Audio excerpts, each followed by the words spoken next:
अब बात कर लेते हैं सोइंग की। सोइंग क्या होता है? It is a process of planting seed in the soil to grow plants. मतलब हम लोग क्या करेंगे इधर, अब सीड जो हम लोगों ने पढ़ा, इतना बड़ा सारा टॉपिक पढ़ा, तो अब हम सीड को प्लांट करेंगे, सो करेंगे, ताकि वो एक क्रॉप में डेवलप कर पाए। तो अब समझते हैं कि ये सोइंग के टेक्निक्स क्या क्या हैं। ओके, तो मेथड्स ऑफ सोइंग पढ़ते हैं सबसे पहले। तो मेथड्स ऑफ सोइंग में हमारे जनरली दो मेथड्स आते हैं, या तो हम डायरेक्ट सीडिंग करें या फिर हमारा इनडायरेक्ट सीडिंग होता है। तो डायरेक्ट सीडिंग में सबसे पहला आता है हमारा ब्रॉडकास्टिंग। ब्रॉडकास्टिंग कुछ नहीं होता है कि हम लोग हाथ में लें बीजों को और स्कैटर कर दें, उन्हें फेंक दें, ठीक है, ऐसे ही broadcasting, this is called broadcasting. तो seeds are scattered over a field surface.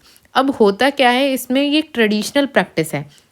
इसमें प्रॉब्लम ये आती है कि जो हम लोग सीड फेंकते हैं वो अनइवन प्रोपोर्शन में जाते हैं, ठीक है, अनइवन प्रोपोर्शन में फील्ड पे जाते हैं। तो उसकी वजह से क्या होता है, कहीं पे ज़्यादा प्लांट्स उग जाते हैं, कहीं पे बिल्कुल प्लांट्स नहीं उगते। तो यहाँ पे थोड़ा सा अनइवननेस आ जाती है, ठीक है। तो एक ट्रेडिशनल प्रैक्टिस है, इसको हम लोग किस किस क्रॉप्स के लिए यूज़ कर सकते हैं? वीट के लिए, बाजरा के लिए, मस्टर्ड के लिए, पैडी के लिए। फिर आता है हमारा डिबलिंग। डिबलिंग होता है कि हम एक स्पेसिफिक डेप्थ पे होल करें और वहाँ पे सीड को प्लेस करें, ताकि वो एक बेटर ग्रोथ दिखा पाए, हमें बेटर जर्मिनेशन दिखा पाए। लेकिन ये इसमें ये डिसएडवांटेज है कि एक लेबर इंटेंसिव वर्क है, इसमें टाइम बहुत कंज्यूम होता है। एक एक बीज को पहले आप जो अपनी उंगली है उससे एक डेप्थ, सर्टेन डेप्थ पे आप डालेंगे, उसमें से थोड़ा सा डेप्थ करेंगे उसको अपनी उंगली से, उसके बाद उसमें सीड डालेंगे, फिर उसे कवर करेंगे। It is in the pot. इधर हम लोग जो देख रहे हैं ये ट्रेज में देख रहे हैं, क्या देख रहे हैं? सीड ट्रेज में देख रहे हैं। लेकिन हम लोग फील्ड में, जो हम लोग स्पेशली वेजिटेबल्स की बात करते हैं ना, तो वेजिटेबल्स की ग्रो जो हम लोग करते हैं, वेजिटेबल्स को ग्रो करते हैं, ठीक है, हमारा कुकुम्बर हो गया, ठीक है, रेडिश हो गई, तो इन सब के जो बीज होते हैं आपको ऐसे उंगली से डेप्थ करके फिर उसके बाद आप उसमें सीड प्लेस करेंगे। तो ये जो होता है हमारे किस किस क्रॉप के लिए यूज़ होता है? मेज़ के लिए होता है, कॉटन के लिए होता है, sunflower, vegetables. Generally more suitable होता है वेजिटेबल्स के लिए।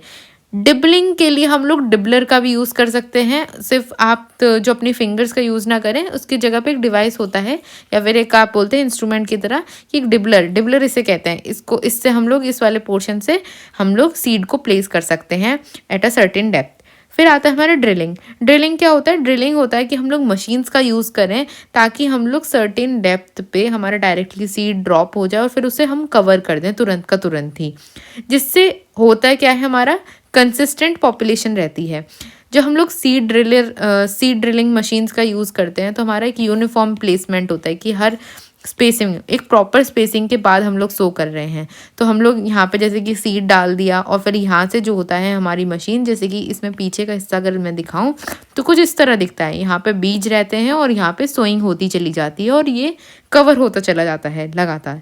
ओके, तो ये किस किस के लिए, क्रॉप्स के लिए, कौन कौन सी क्रॉप्स हम इसमें यूज़ कर सकते हैं? वीट, सोयाबीन, ग्राउंडनट, बार्ले, इन सब के लिए। ओके, तो डायरेक्ट सीडिंग में अब हम बात कर लेते हैं बिहाइंड कंट्री प्लो की।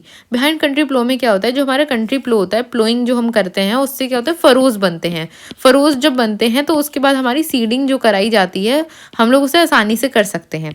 फरो बनने के बाद तुरंत तुरंत प्लांटिंग कराई जाए तो वो बिहाइंड कंट्री प्लो होता है। ये प्लो फॉर्मेशन होता रहा और साथ साथ सीडिंग भी होती रही। दूसरा जो डायरेक्ट सीडिंग में आता है मेथड, वो आता है ट्रांसप्लांटिंग का। ट्रांसप्लांटिंग हम किस में देख सकते हैं? पैडी में देख सकते हैं। पैडी में क्या होता है, हम लोग नर्सरी बनाते हैं, नर्सरी में हमारी क्रॉप्स डेवलप होती हैं, ठीक है। थोड़ा सा जब वो एक एज 2 वीक्स के बाद हम लोग, जब वो एक सर्टेन हाइट की हो जाती हैं, 3 to 4 लीव स्टेज पे आ जाती हैं, तो हम उसे ट्रांसप्लांट करा देते हैं इनटू द मेन फील्ड। फिर आता है हमारा प्री मॉनसून सोइंग, ठीक है। जनरली हम लोग जो सो करने की कोशिश करते हैं वो प्री मॉनसून करने की कोशिश करते हैं, कि जब हमें लगे कि अब जो है आगे जो है बारिश के होने के चांसेस हैं, तो हम लोग उसको पहले ही सीड को सो करके रख देते हैं ahead of the anticipated rain for the timely germination. मतलब हम लोग ड्राई फील्ड में उसको सो कर देंगे और फिर बारिश पड़ी, टाइमली एंटिसिपेटेड किया कि अब बारिश पड़ने वाली है, बारिश पड़ी और उसके बाद हमारा जर्मिनेशन स्टार्ट हो जाएगा, ठीक है। तो मतलब जब हम लोगों ने सोइंग करी तब उस फील्ड में मॉइस्चर नहीं था, रेन के बाद ही तो मॉइस्चर आएगा। मॉइस्चर होता है क्या? Water content in the soil. Okay, तो ये हमारा रहेगा। टाइम ऑफ सोइंग, आपको कब सोइंग करनी चाहिए, तो हमारे 3 मेथड्स जनरली माने जाते हैं, early sowing, delayed sowing, optimum timing. Early sowing क्या होती है, हमारी अर्ली सोइंग होती है कि जनरली हम इसे रेन फेड क्रॉप्स में करते हैं। रेन फेड क्रॉप्स कौन सी होती हैं, रेन फेड क्रॉप्स वो क्रॉप्स होती हैं जो कि ड्राई एरियाज़ में उगाई जाती हैं, जहाँ पे हमारा पानी की समस्याएं रहती हैं। जनरली हमारा जो है क्रॉप जो उगाई जाती है वो डिपेंड करती है on the rainfall, not on the irrigation. ठीक है, इरिगेशन मतलब होता है हम पानी दे रहे हैं, जबकि रेनफॉल हो रहा है कि बारिश पे निर्भर है। तो जब बारिश पे निर्भर होता है वो कहाँ पे होती है, हमारी जनरली ड्राई एरियाज में रहता है। तो हम लोग वहाँ पे क्या करते हैं, अर्ली सोइंग करते हैं। अर्ली सोइंग से होता क्या है, जैसे कि ग्राउंड नट में कर दी तो होता क्या है, जैसे ही बारिश पड़ी तो वहाँ पे जर्मिनेशन हो जाएगा, प्री मानसून वाला सीन ही है। डिलीट सोइंग में क्या होता है, ये हमारा प्रॉब्लम करता है रिड्यूस यील्ड। आपने बारिश होने के बाद अगर जैसे काफ़ी टाइम बाद आपने सोइंग करी है तो इससे क्या होता है, यील्ड जो है वो घट जाती है। जैसे कि अगर हम सॉर्गम को उसके एक ऑप्टिमम टाइम के बाद लगाएं तो वहाँ पे पेस्ट के इश्यूज देखने को मिलते हैं। तो अगर पेस्ट आया तो उससे हमारा क्या है, यील्ड भी रिड्यूस होती है। ऑप्टिमम टाइमिंग्स इसीलिए हमें तभी चूज़ करनी चाहिए, हमारी कैसी क्रॉप है उसके हिसाब से हमें उसकी सोइंग करनी चाहिए। फॉर एग्जाम्पल यहाँ पे 3 तरह के हमारे सीजन्स होते हैं। एक हमारा होता है खारिफ, एक होता है राबी, फिर होता है हमारा जैद। खारिफ हमारा रेनी सीजन्स को बोलते हैं, राबी हमारा विंटर सीजन्स को, और जैद जो होता है वो हमारी समर क्रॉप्स होती हैं। तो जो खारिफ होती है वो जून जुलाई में उगाई जाती है, और जो राबी होती है वो लेट अक्टूबर से लेके अर्ली नवंबर में उगाई जाती है। फिर हमारी आती है जैद, जिसे हम समर क्रॉप्स भी कहते हैं। इसे हम जनरली अर्ली जनवरी में सोइंग इसकी कराते हैं। ओके, फिर टाइम ऑफ सोइंग देखें तो टाइम ऑफ सोइंग में क्या होता है, मैंने यहाँ पे एक टेबल बनाई है जिसमें मैंने प्लेस करे हैं जनरल। जब मैंने आपको क्रॉपिंग इंटेंसिटी पढ़ाई थी तो क्रॉपिंग इंटेंसिटी में क्या था, मैं बोल रही थी कि क्रॉपिंग इंटेंसिटी में जब आप क्रॉपिंग इंटेंसिटी निकालते हैं तो मैंने एक क्वेश्चंस में फ्रेम करा था कि शुगर केन हो गया, हमारा कॉटन हो गया, या फिर मेज़ हो गया। तो हम लोगों ने सिक्वेंसिंग क्रॉपिंग करी थी और मैंने बोला था कि इसमें आपको पता होना चाहिए कि आपकी कौन सी क्रॉप कब उगाई जाती है। तो यहाँ पे मैंने एक टेबल दे रखी है जिसमें मैंने जो मोस्ट इंपॉर्टेंट क्रॉप्स हैं उनको प्लेस करा है according to their season, sowing time, harvesting time, as well as growth duration. ठीक है, ग्रोथ ड्यूरेशन कब ज़रूरी है, जब आप क्रॉपिंग इंटेंसिटी निकालोगे, आपको पता ही नहीं है कि एक क्रॉप का पीरियड कितना है, तो आप कैसे अमाउंट जो हमारी क्रॉपिंग इंटेंसिटी आप उसे कैसे फाइंड करेंगे, राइट। तो यहाँ पे हमारी सबसे पहली क्रॉप आती है वीट। वीट का जो सीजन होता है वो राबी होता है, राबी मतलब विंटर। तो इसका सोइंग क्या होगा, लेट अक्टूबर से नवंबर तक, और हार्वेस्टिंग मार्च अप्रैल में होती है। जनरली 4 से 5 मंथ की ये क्रॉप रहती है। राइस सिमिलर होती है वीट के, बस इसमें खारिफ जो सीज़न होता है उसमें इसकी सोइंग कराई जाती है, मतलब जून जुलाई में, और नवंबर दिसंबर में इसकी हार्वेस्टिंग कराई जाती है। ठीक है, शुगर केन, शुगर केन मैंने बोला था कि शुगर केन जो होता है ना 12 मंथ्स की क्रॉप होती है जनरली। तो जब भी हम लोग इसे कराते हैं तो इसे as a inter crop use करते हैं। लेकिन यूपी साइड जब आते हैं ना तो हमारी गन्ने की खेती बहुत ज़्यादा होती है, ओवरऑल फील्ड में उसे पूरा ही यूज़ करा जाता है। लेकिन जब मैं क्रॉपिंग इंटेंसिटी के क्वेश्चन देखती हूँ तो हमारे जनरली जो क्वेश्चन पूछे जाते हैं वैसे इंटर क्रॉप यूज़ करा जाता है। तो जनरली 0.5 ही आप वैल्यू लेना। तो यहाँ पे एनुअल, एनुअल मतलब पूरे साल उगाई जाएगी। ठीक है, अक्टूबर और मार्च में डिपेंड करती है आप कौन से रीजन में उगा रहे हैं, साउथ में है या नॉर्थ में उगा रहे हैं, तो वो डिपेंड करता है, वेरी करता है जनरली। और हमारा जो इसका हार्वेस्टिंग टाइम रहता है हमारा अक्टूबर से मार्च का इसका रहता है, 1 साल की है। तो जिस सीज़न में उगाओगे उसी सीज़न में कटेगी। ठीक है, तो ये 12 to 16 मंथ की रहती है। फिर मेज़ आता है, मेज़ हम तीनों सीजन्स में उगा सकते हैं। ठीक है, और ये जो होता है हमारे 3 से 4 मंथ की होती है। कॉटन एक खारिफ सीज़न की क्रॉप है और ये अक्टूबर से दिसंबर में हार्वेस्टिंग इसका टाइम होता है। कॉटन हमारा खारिफ, राइस की जगह पे कभी कभी कॉटन दे देते हैं। ठीक है, कॉटन जो होती है 6 से 8 महीने की क्रॉपिंग होती है। ठीक है, अनियन, अनियन भी हम लोग तीनों सीजन में, अनियन एक वेजिटेबल है तो बेसिकली हम इसे तीनों सीजन्स में उगा सकते हैं, है ना। और हार्वेस्ट इसका जो क्रॉप ड्यूरेशन है वो 5 से 6 महीने का होता है। ठीक है, garlic, garlic is also 4 to 5 month season crop. तो ये टाइम सोइंग आपको पता होनी चाहिए। फिर आता है हमारा depth of sowing. Depth of sowing एक बहुत इंपॉर्टेंट कॉन्सेप्ट है। मैंने बोला कि आप ड्रिबलर से या फिर आप ड्रिलिंग कर रहे हैं तो एक सर्टेन डेप्थ पे आप जब सो करते हैं तभी आपका जो है क्रॉप जर्मिनेट करेगा।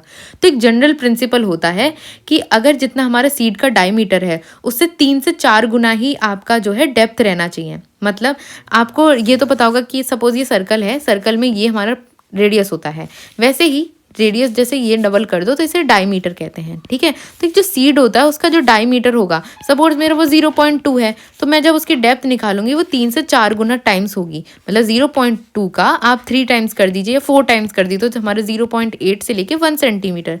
तो मेरी जो सीड की मैं सोइंग करूंगी वो 1 सेंटीमीटर डेप्थ पे होनी चाहिए। ऑप्टिमम डेप्थ हम देखते हैं कई क्रॉप्स की, तो हम लोग देखते हैं कि most of the field crops में हमारे पैडी, वीट, बार्ले ये सब आ जाते हैं। तो इनकी जो सोइंग कराई जाती है ये हमारी 3 से 5 सेंटीमीटर की डेप्थ पे कराई जाती है। जो हम स्मॉल सीड्स की बात कर रहे हैं जैसे कि सेसमे का सीड बहुत छोटा होता है ना, तो उसकी हम लोग सोइंग बहुत कम कराते हैं। डायमीटर कम होगा तो एज द रिजल्ट हमारी डेप्थ भी बहुत कम होगी, 1 to 3 सेंटीमीटर।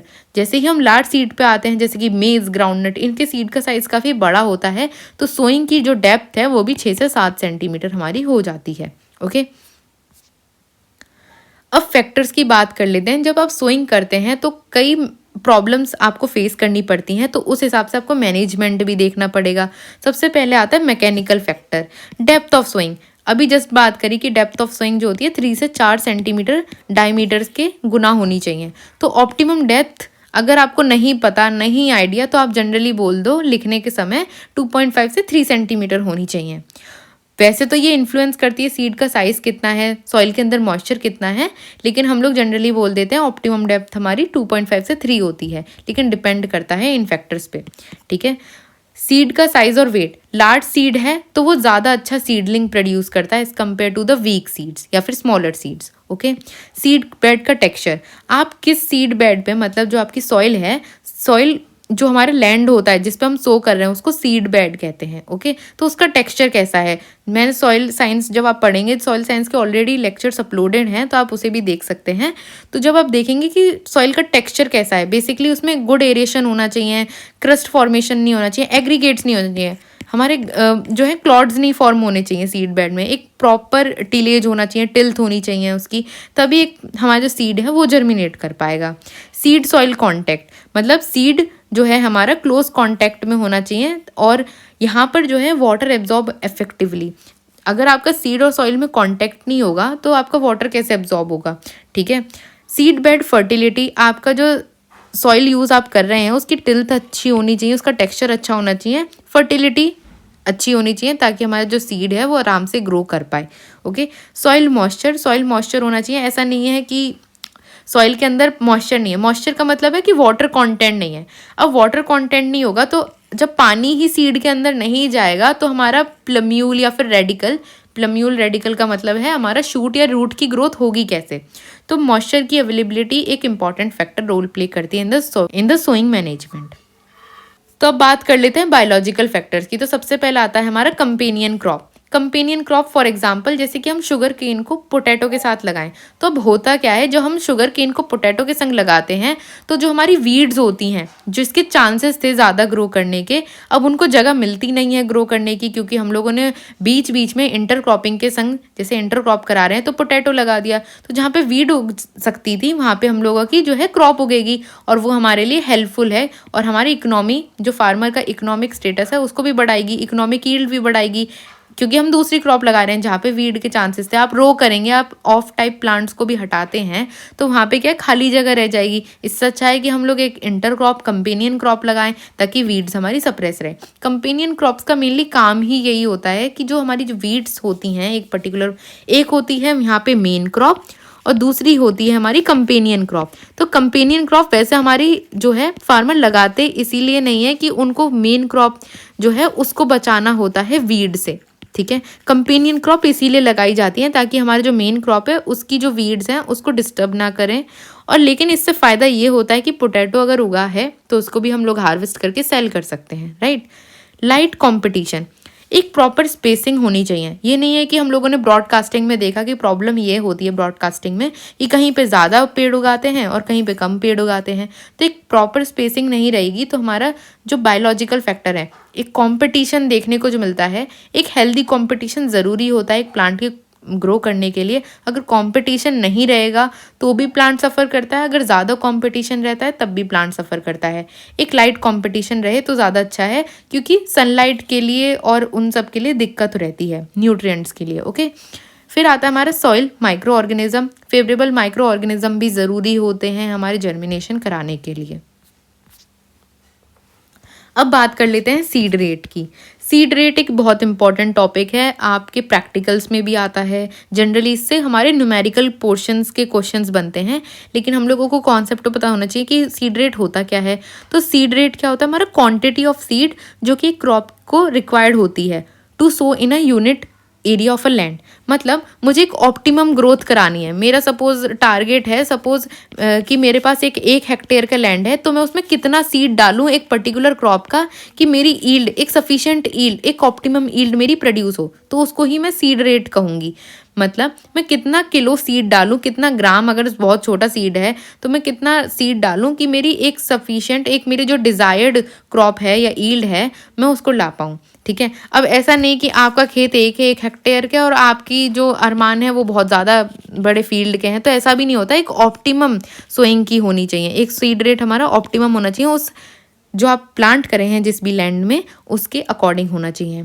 तो हम लोग सीड को रेट को डिटरमाइन कैसे करते हैं? सबसे पहला आता है plant population, optimum plant population, right number of plants, कितने प्लांट आपके फील्ड में उगाए जा सकते हैं, उस हिसाब से आपका सीड रेट होना चाहिए।